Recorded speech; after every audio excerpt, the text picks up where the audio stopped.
कहानी का शीर्षक है घुटन। निया की छोटी बहन की आज विदाई थी। शादी में आए मेहमान भी उसके जाने के बाद अपना अपना सामान बांधने लगे थे। बड़ी मौसी ने निया से पूछा, तुम कब तक हो यहाँ? अब तो लता बिल्कुल ही अकेली रह जाएगी। अच्छा होता तो महीना एक गुजार के जाती। निया चुपचाप रही। मन ही मन वो अपने अतीत के पन्ने खंगालने लगी। 3 साल पहले निया की शादी बड़े ही धूमधाम से इसी गोल्डन पैलेस से हुई थी। उसके पापा ने कितने ही अरमान के साथ उसके पुश्तैनी गांव के सभी रिश्तेदारों को अपने खर्चे पर बुलाया था। वे जानते थे कि इतनी दूर आना उन लोगों को बहुत भारी पड़ेगा। उनके आने जाने, होटल में रुकने से लेकर बेंगलोर दर्शन सबका इंतज़ाम उन्होंने किया था।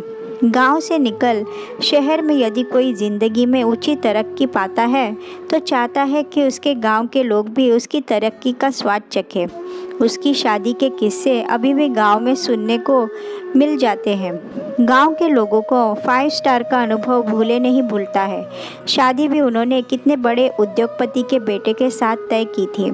मुंबई में इतना बड़ा घर और फैक्ट्री उन लोगों की थी। इकलौता बेटा जो पिता के साथ ही काम करता था। उसकी सगाई के समय उसकी सास और ननंद ने उसे हीरे और जवाहरातों के अनेक सेट भेंट में दिए थे। सगाई में आई महिला अतिथियों की तो आंखें फटी रह गई थी।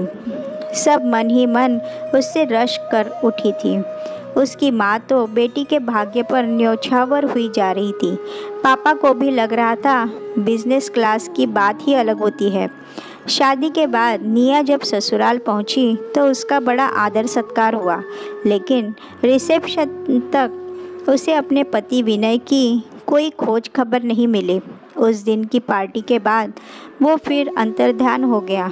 वो मारे शर्म से ज़्यादा पूछ न पाती। उसकी सास और ननंद उसे हर समय घेरे रहती तो उसे भी बुरा नहीं लगता। उनके हनीमून का जाने का समय आया तभी सास की तबीयत बहुत ख़राब हो गई और उनका हनीमून कैंसिल हो गया। उसने इन बातों को ज़्यादा तवज्जो नहीं दी। उसके बाद वो अपने माँ के यहाँ आ गई। उसके एग्ज़ाम बाकी थे। वे सब दे दिलाकर जब फाइनली ससुराल में रहने आई तब तो उसका माथा ठनकने लगा। उसका पति उसके कमरे में न के बराबर सोता, उसमें कोई दिलचस्पी नहीं लेता था। उसकी कमी उसकी सास और ननंद पूरी करती थी। एक दिन जब वो घर में अकेले थी तो उसने अपने पति को घेरा और उसके इस व्यवहार का कारण पूछने लगी। उसने बड़ी बेरुखी से जवाब दिया, तुम्हें तो सब पता है ना, फिर क्यों पूछ रही हो? निया को जैसे झटका लगा हो। उसने पूछा, मुझे क्या पता होना चाहिए? अब विनय के चौंकने की बारी थी। क्या तुमने सब जानबूझ के शादी के लिए हाँ नहीं किया था? निया अब चिढ़ गई थी। क्या पता था?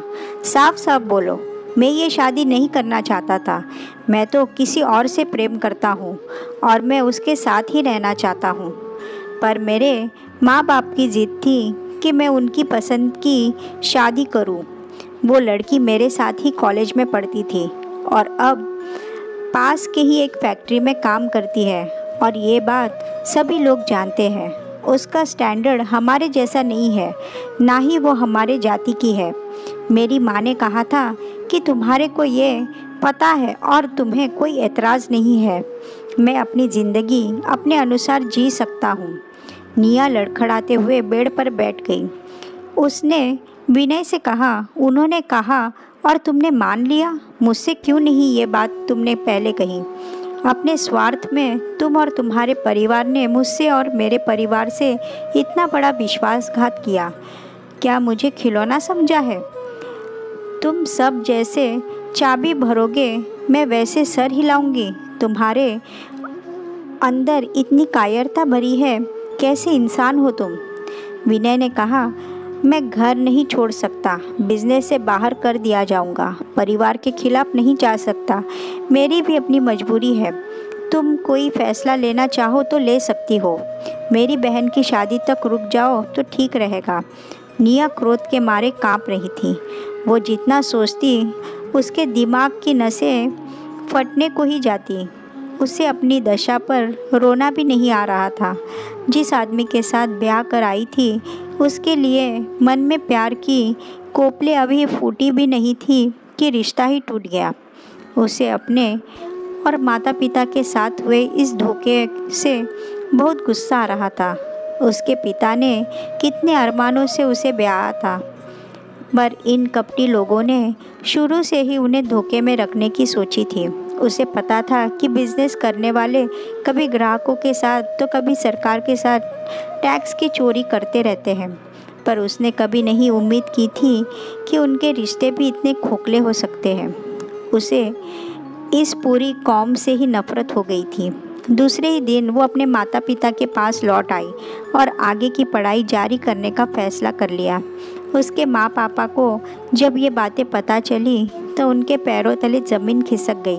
उन्हें भी अपने साथ हुए इस धोखे का बड़ा सदमा लगा। अब वे उसे इस रिश्ते से जल्द छुटकारा दिलाना चाहते थे। उन्होंने कानूनी सलाह मशवरा लेना शुरू कर दिया। ये बातें रिश्तेदारों को नहीं बताई गई। अभी छोटी बहन की शादी जो होनी थी, इस बार पापा ने सर्विस क्लास के मध्यम वर्ग का लड़का छोटी बेटी के लिए खोजा। पूरी ठोक बजाकर जांच पड़ताल की। लड़के के कॉलेज से लेकर ऑफिस तक, पिता के नौकरी, पुश्तैनी घर, गांव, देहात, पास पड़ोस सब जगह पता किया। फिर कहीं जाकर रिश्ता पक्का किया। 2 दिनों के भीतर सारे रिश्तेदार वापस हो लिए। घर अब सामान्य हो चला था। आज कॉलेज से वापस आने पर माँ ने उसे उसके तलाक की कार्यवाही पूरी होने के लिए कागजात दिए। उस कागज़ ने निया के बरसों की पीड़ा का बांध तोड़ डाला और वो माँ के गले लग बिलक पड़ी।